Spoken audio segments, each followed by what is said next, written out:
Okay, first trade natin for May 23, si BCH USDT. So, baka i-touch tong ano na to, support dati. Hindi kung saan nagbabounce yung prices. Ayan, baka i-touch bago siya bumaba. Malakas yung loob ko ngayon dahil malawak yung stop loss eh.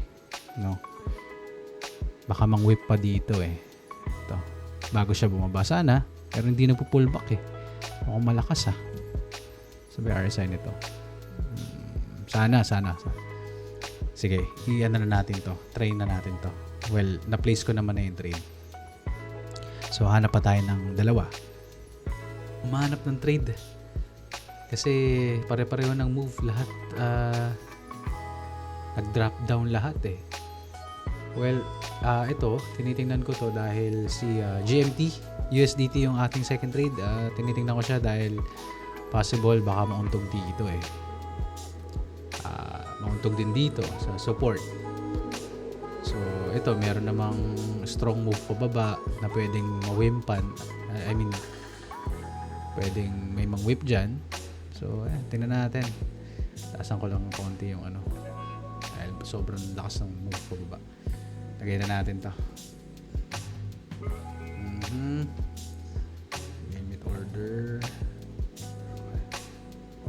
$2 lang. Okay. Hirap pumanap ng trade. Masyado na mababa yung volume pag bumaba pa ako sa 10 million.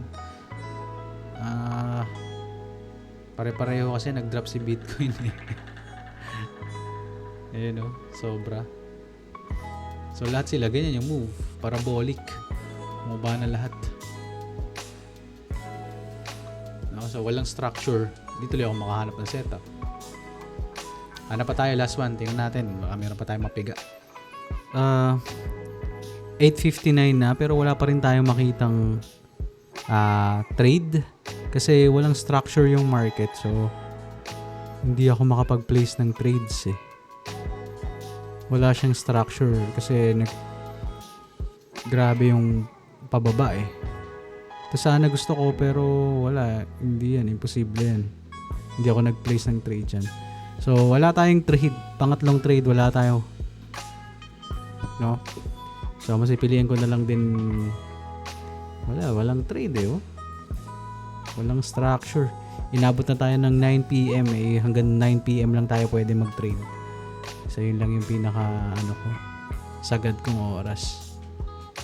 Actually, 8:30 nga lang. Tapos na tayo mag-trade eh. Pero, 9 ko na. No? Wala talaga. Walang setup. So, tama na. Ibig sabihin, tapos na yung ating trading for tonight. So, bukas, meron naman tayong na-place na dalawa. Hindi ko alam kung okay pa rin to. Tingnan na lang natin. Baka naman i-touch yung orders natin. Si BCH at saka si GMT USDT. No? Okay. Ito na yung results natin for our trading last Friday. So, tingnan natin. Ano ba yung first trade natin? So, first trade natin si BCH. BCH USDT. Si BCH USDT, check natin. Ano nangyari sa'yo, Pal? Pal, ano nangyari sa'yo, Pal? Oh, wala. Talo tayo kay BCH. Tumuloy, ano? Tinuloyan niya tong area na to. Dito lang talaga siya ng whip eh, oh. Ito pala yung uuntugan niya. Bago siya tuluyang bumaba. Yung second trade natin is si GMT. GMT USDT. Nangyari sa'yo. Kay GMT. Yan ay GMT. Yun. Kuha natin to. Buti na lang talaga. Malawak talaga yung ano natin. Tinouch pa to. Tinouch pa tong ano na to. Area na to. Oo.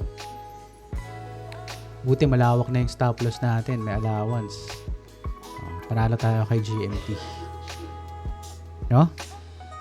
Sumunod naman si Wala pala tayo. Dalawa lang pala yung trades natin. Wala na. Di pala tayo nakakita ng setup nga pala last Friday.